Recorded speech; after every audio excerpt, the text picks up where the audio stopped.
एक ऐसा सिनेमा जिसके अनाउंसमेंट से पहले ही ऑडियंस उसका इंतजार कर रही थी और अब फाइनली वो सिनेमा थिएटर में आ चुका है। एक ऐसी कहानी जिससे सिर्फ मलयालम इंडस्ट्री में ही अपनी छाप नहीं छोड़ी, बल्कि बॉलीवुड में, तेलुगु इंडस्ट्री में, कन्नड़ा इंडस्ट्री में, यहाँ तक कि तमिल ने भी इसका रीमेक बनाया। और एक फैक्ट मैं आपको बताऊं, इसका श्रीलंका सिन्हाला लैंग्वेज में भी रीमेक बना है। ये इंडिया का पहला सिनेमा है जिसने चाइनीज इंडस्ट्री को रीमेक बनाने पर मजबूर कर दिया।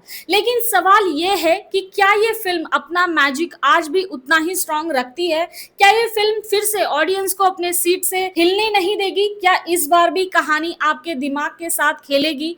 क्या ये सिर्फ एक क्राइम थ्रिलर है या फिर फैमिली इमोशंस के पीछे छुपा हुआ एक मास्टरमाइंड प्लान? और सबसे बड़ा सवाल, क्या ये अपने पुरानी लेगेसी को मैच कर पाई है या सिर्फ नाम का फायदा उठा रही है? तो मैं देखकर आ चुकी हूं इसका फर्स्ट डे फर्स्ट शो और ट्रस्ट मी, थिएटर के अंदर का जो रिएक्शन था वो काफी कुछ कह रहा था। कहीं लोग शॉक में थे तो कहीं लोग तालियां बजा रहे थे तो कहीं कुछ सीटियां। तो चलिए बिना किसी स्पॉइलर के बात करते हैं, आखिर ये फिल्म है कैसी?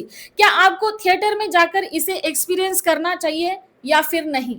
इन्हीं सवालों का जवाब ढूंढने के लिए मैं सुबह सुबह पहुंच गई थिएटर दृश्यम 3 का पहला शो देखने के लिए। और बॉस, थिएटर से निकलने के बाद मैं सिर्फ एक ही बात कहूंगी, अगर आपने ये फिल्म थिएटर में नहीं देखी तो क्या देखा? ये एक ऐसी मूवी है जो 100% थिएटर एक्सपीरियंस डिजर्व करती है। आपको इसे बड़े पर्दे पर ही देखना चाहिए। नमस्कार दोस्तों, welcome back to the Moksha show.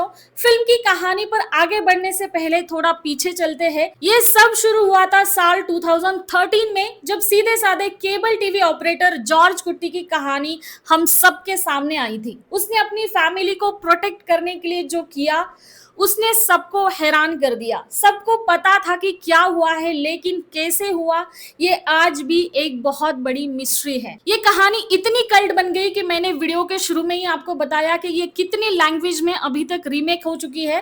Part 2 में हमने देखा था कि जॉर्ज कुट्टी कोर्ट तक पहुंच गया था, लेकिन फिर भी उसने अपनी चालाकी से पुलिस को घुटने टेकने पर मजबूर कर दिया। और अब इस तीसरे पार्ट में हम सभी इसी एंटिसिपेशन में थे कि क्या इस बार वो राज खुलेगा। मैं कोई स्पॉइलर तो नहीं दूंगी, उसके लिए आपको बेशक थिएटर ही जाना होगा। इस बार भी कहानी उसी जाने पहचाने बैकड्रॉप से शुरू होती है।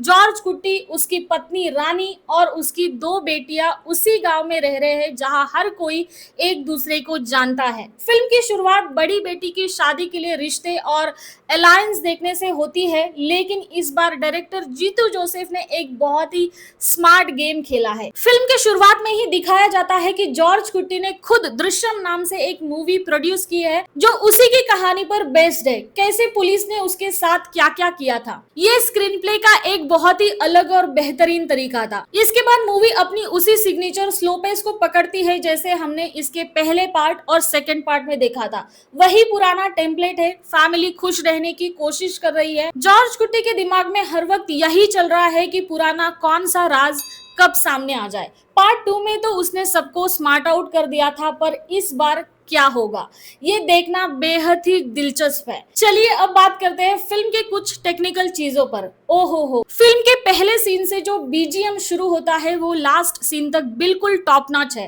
थिएटर के साउंड सिस्टम पर ये बीजीएम आपको एक अलग ही थ्रिल देके छोड़ेगा। इस फिल्म को हिट बनाने में म्यूजिक का काफी हद तक बड़ा रोल है। फिल्म की सिनेमाटोग्राफी एक्सीलेंट है, कुछ शॉट्स तो कमाल के हैं। फिल्म के लोकेशंस मुझे बेहद खूबसूरत लगे। पूरी फिल्म में आपको स्क्रीन पर केरल का खूबसूरत नेचर, हरियाली और ग्रीन कलर बहुत ज्यादा दिखेगा, जिससे एक बहुत ही फ्रेश और रिफ्रेशिंग फीलिंग आती है। फिल्म का कलर पैलेट स्क्रीन को बहुत अच्छे से प्रेजेंट करता है। परफॉर्मेंस की बात करें तो हर एक एक्टर ने अपना 100% दिया है। हमेशा की तरह मोहनलाल सर ने पूरी फिल्म में फंटास्टिक एक्टिंग की है।